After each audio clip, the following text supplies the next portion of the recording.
3 de la tarde con 31 minutos. Gracias, arquitecto Esteban Delgado, para aceptar la invitación de Radio Comunicación Efectiva, programa Bajo la Lupa.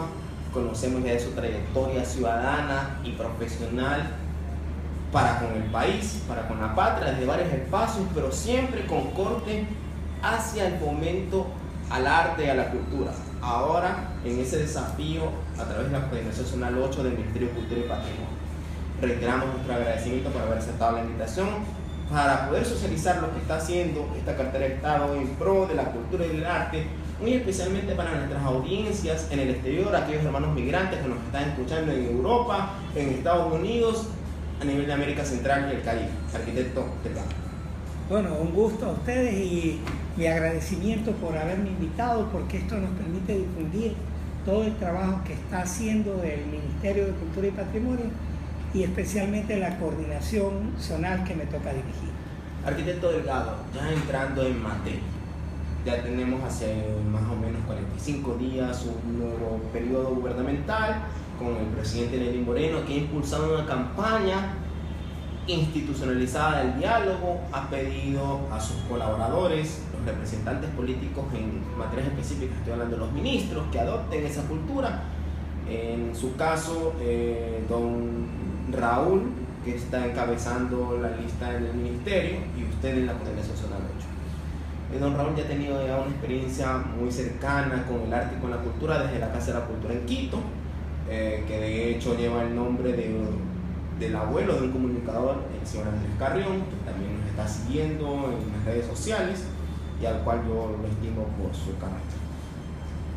Cómo el Ministerio de Cultura y Patrimonio ahora apuntala mucho más el sentir ciudadano desde la perspectiva del arte y la cultura. ¿Cuáles son esos retos que hay por atender y cuáles son esos proyectos que se vienen, que el Ministerio ya está observando, que hay que atenderlos de lleno?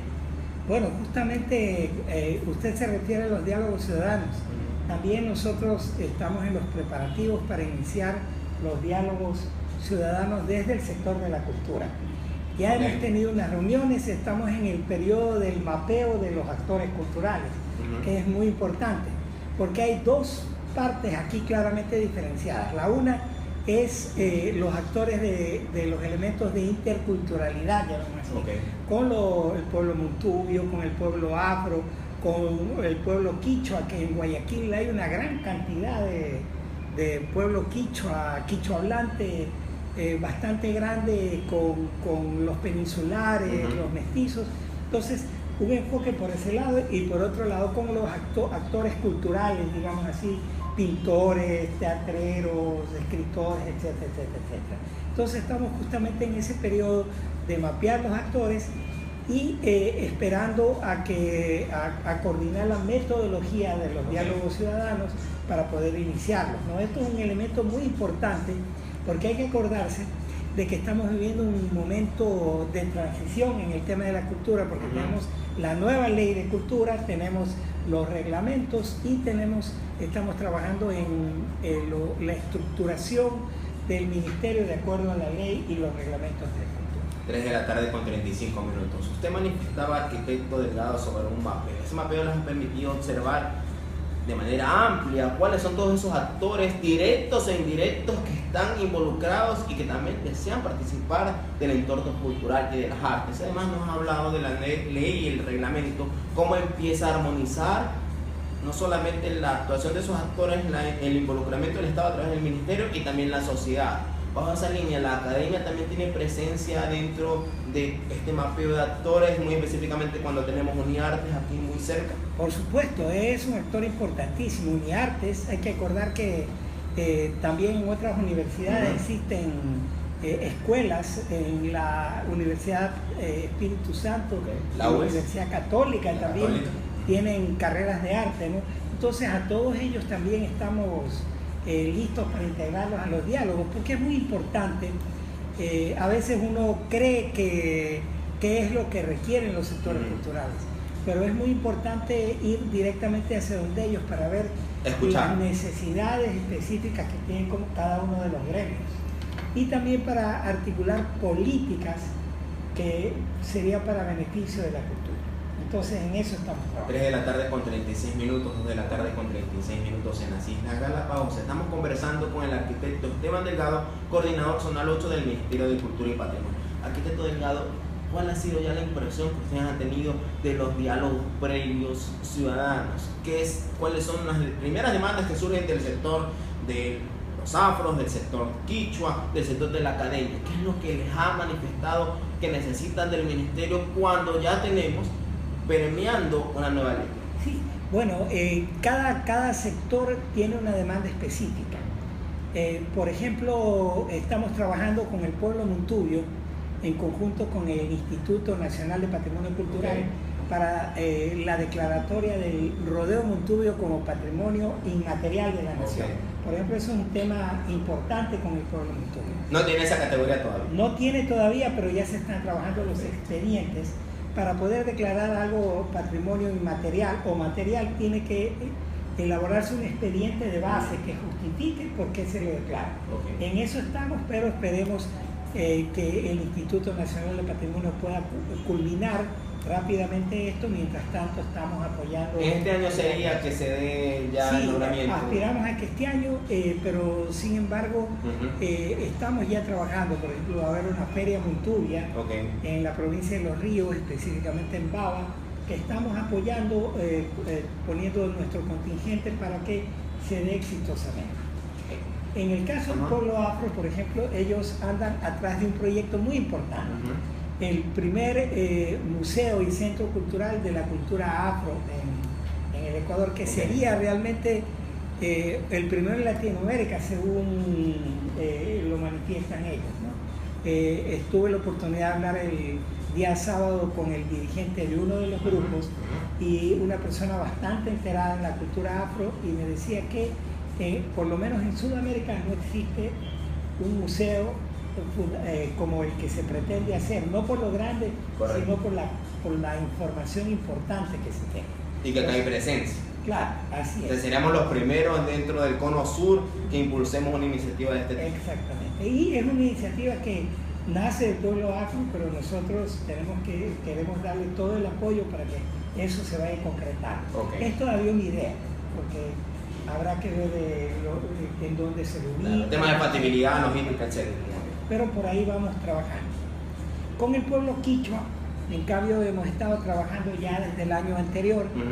Hemos procurado acompañarlos en estos temas de la celebración de Inti Raymi, del Día del Sol Recto, que son ceremonias muy importantes para el pueblo quichua hablante, y de alguna manera eso significa para nosotros ejercer lo que se llama la igualdad y la unidad en la diversidad en Guayaquil, ¿no? Yo personalmente pienso que Guayaquil no es una ciudad homogénea, es una ciudad diversa, es un Nueva York pequeñito, ¿ya? Y lo rico está en la diversidad. Claro, lo rico está en la diversidad, que tenemos que reconocernos, y a partir de reconocer nuestras diferencias tenemos que trabajar en lo que nos une, ¿no? Entonces, me parece muy interesante. Por ejemplo, son descubrimientos. Uno no se imagina la cantidad de habitantes de Guayaquil que son quichohablantes. Incluso hay muchas escuelas que son quichuas, que dan clases en quichua, ¿no?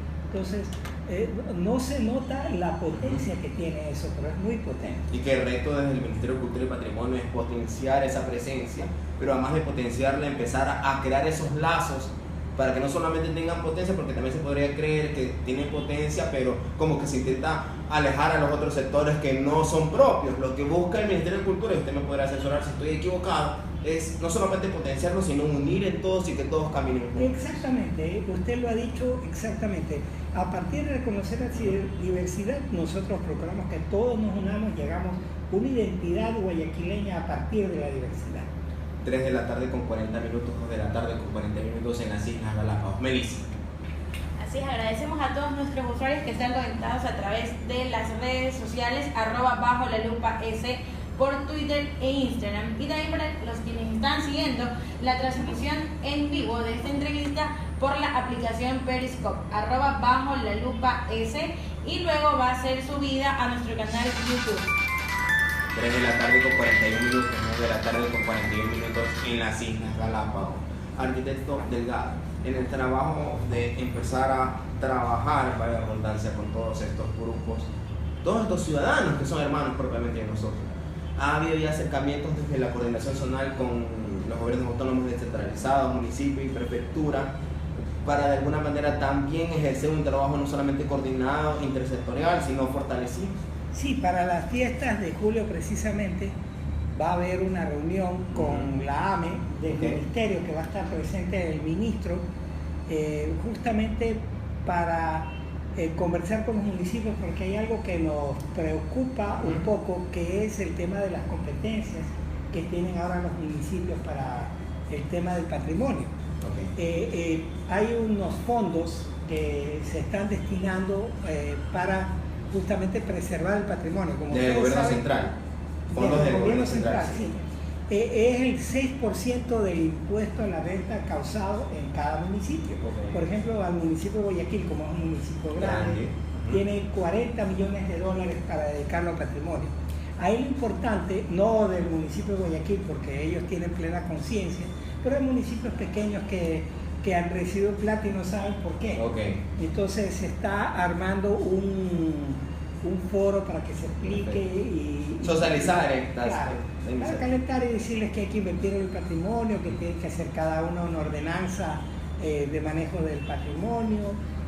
Otra cosa que es importante que exista, dependiendo del tamaño del cantón o un departamento o una persona por lo menos, que tiene que estar dedicado al trabajo del patrimonio.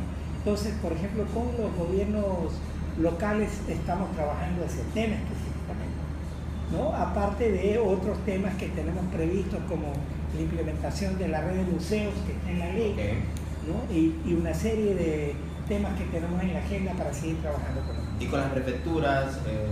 Con la prefectura también, con la prefectura del Guayas específicamente tenemos una agenda bastante común. Hay muchas cosas que trabajamos en conjunto o prestamos apoyo. Por ejemplo, la prefectura acaba de crear la Orquesta Sinfónica Juvenil. Nosotros les damos todo el apoyo que podemos, dándoles eventualmente espacios para que actúen o ensayen en nuestros museos y así, ¿no? Los consejos provinciales también están trabajando los estudios previos a la declaratoria del rodeo Montubio. Está trabajando el municipio la prefectura de Los Ríos por un lado, la del Guayas por otro lado y la de Manaví por otro lado, para juntar toda esa información y armar el expediente para la declaratoria. 3 de la tarde con 44 minutos. Arquitecto Delgado, ya para finalizar este tema, ¿cómo la Coordinación Zonal 8 censa las necesidades ciudadanas? Supongo que por diversos medios de comunicación los ciudadanos les expresan cuáles son las necesidades o las iniciativas desde el punto de vista de arte y que la Coordinación Zonal puede absorberlas. Ya, eso les quería contar. La Coordinación Zonal en la nueva institucionalidad va a desempeñar un papel de rector, digamos así, de las políticas, porque se va a crear una serie de instancias que son las que van a coordinar directamente con los ciudadanos, ¿no? Por ejemplo, se va a crear el Instituto de Fomento de las Artes y Creatividad. Ese va a ser el que va a financiar las actividades artísticas.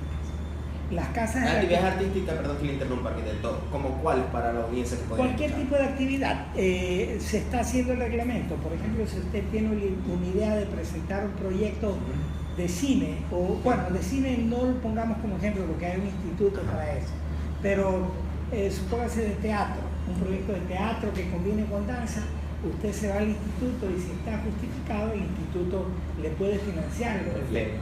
Y da también el acompañamiento técnico, si requiere algún tipo de asesoría. Todo eso. También las casas de la cultura ahora se están integrando al Sistema Nacional de Cultura, también van a ser organismos ejecutores. Antes no se manejaba así. Antes era totalmente autónomo e independiente. Ahora siguen siendo autónomos, pero al pertenecer al Sistema Nacional de Cultura nos permite coordinar muchísimo más, porque ellos son organismos ejecutores. Está el Instituto Nacional de Patrimonio, también el Instituto de Cine, ¿ya? Que se va a preocupar de los temas de la cinematografía, y nosotros como que somos los elementos que los controlamos y les dictamos las políticas. Así está actualmente el sistema. Entonces todas las necesidades ya específicas de los ciudadanos y de los actores culturales van a tener instancias específicas para poder ser absueltos, ¿no? Amén de los museos que también nosotros estamos... Presley Norton, uno de ellos. Claro, Presley, el Naín, el MAC, tenemos el archivo histórico, actualmente todavía estamos en el centro cívico, pero eso estamos en conversaciones para que pase a formar parte del campo sur de la Universidad de las Artes. ¿Cómo va eso, arquitecto? Bueno, estamos en reuniones, esperamos que en este propio año ya se pueda finiquitar el tema también, ya tenemos el visto bueno del municipio, porque realmente el centro cívico es municipal, está entregado en comodato al Ministerio de Cultura. Entonces, para poder entregar a la Universidad de las Artes requeríamos de visto bueno del municipio, que ya lo ha dado. Faltan algunas cositas de pulir, pero yo creo que este propio año ya va a pasar a formar parte de la Universidad de las Artes. Ahí va a haber la escuela de música, de danza, de teatro, todo eso se va a dar ayer. 3 de la tarde con 47 minutos, 2 de la tarde con 47 minutos en las Islas Galápagos. Para quienes recién se enganchan a la señal de radio, comunicación efectiva, programa Bajo la Lupa, estamos conversando con el arquitecto Esteban Delgado, coordinador zonal 8 del Ministerio de Cultura y Patrimonio. Arquitecto Delgado, para nuestras audiencias que nos pueda usted comentar, recibimos algunos mensajes respecto a los bienes patrimoniales de Guayaquil. Quisiéramos que usted nos pueda manifestar cómo el ciudadano puede contribuir a su cuidado, cómo el ciudadano puede aportar cuando observa que el bien no se está dando un uso adecuado, no solamente por parte del administrador, sino por quienes de alguna manera transitan por ese bien, y también cuál es el primer actor encargado de ese bien, el administrador de ese bien, el municipio, gobierno autónomo centralizado municipal, la prefectura, el provincial o ustedes, Ministerio de Cultura y Patrimonio. Bien, es algo muy importante. El ciudadano desempeña un papel fundamental en el tema patrimonial. Nosotros estamos trabajando en la conformación de las veedurías ciudadanas del patrimonio. Nosotros consideramos que el mejor guardián del patrimonio es el propio ciudadano, pero para eso obviamente tiene que tener conciencia del patrimonio, de que algo que le rodea es patrimonial. En segunda instancia, en la nueva ley y el cuidado del patrimonio, de la preservación, está en manos de los municipios. O sea, los municipios actualmente son los responsables del mantenimiento del patrimonio. El Instituto Nacional de Patrimonio también juega un papel ahí, pero como una instancia asesora, con excepción de lo arqueológico, que sí es del Instituto de Patrimonio. Y el Ministerio, a través de la coordinación zonal, es la instancia rectora y sancionadora.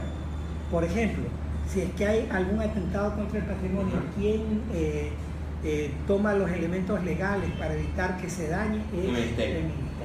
¿Y el municipio qué haría? El municipio tiene los fondos para restaurar, para promover, para, por decir, poner señalética, para dar mantenimiento al área exterior del patrimonio. Pero no para llamar la atención de pronto a alguna persona o colectivo que esté dañando Ellos pueden llamar la atención desde el punto de vista de alguna contravención a una ordenanza de construcción.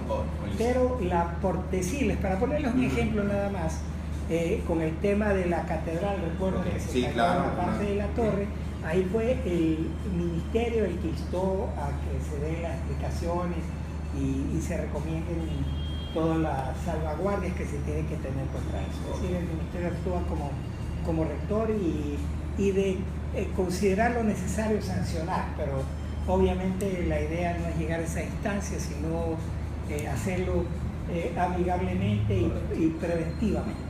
Sí, por ejemplo, le pongo el caso, arquitecto, un edificio que es declarado patrimonio, que funcionaban algunos locales comerciales allí y los propios arrendatarios de esos locales, de esos locales atentan contra ese bien, no le dan el cuidado. ¿Quién responde en primera instancia? ¿El administrador, el municipio o el ministerio? En primera instancia el administrador. Si el administrador hace caso omiso, es a través de una denuncia, porque tenemos que recibir la denuncia, el ministerio y el municipio también paralelamente está obligado a hacerlo. ¿Han tenido casos de ese tipo, arquitecto? Bastantes, no actualmente, pero yo tuve la oportunidad de dirigir el Instituto Nacional de Patrimonio Cultural, y ahí sí obviamente tuvimos casos fuertes en donde tuvimos que actuar fuertemente para poder evitar que los daños al patrimonio se continúen. A veces es una labor incomprendida pero necesaria, ¿no? Pero de hecho no solo aquí sino en algunas ciudades hubo que intervenir para evitar los daños. El propio presidente me hizo acordar las palabras del presidente Correa, que manifestaba que cuán difícil es hacer lo correcto. Y muchas veces por aplicar la ley se nos empieza como a tachar, cuando lo que estamos haciendo es un cuidado no solamente por ese bien, sino para todos, porque muchas veces esos bienes son compartidos por todos. Claro.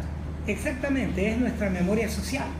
Eso es importante, ¿no? Mantener viva nuestra memoria social. Hay un sociólogo francés, apellido Lefebvre, que él decía que una ciudad sin historia, que no conserva su historia, es como un hombre sin memoria.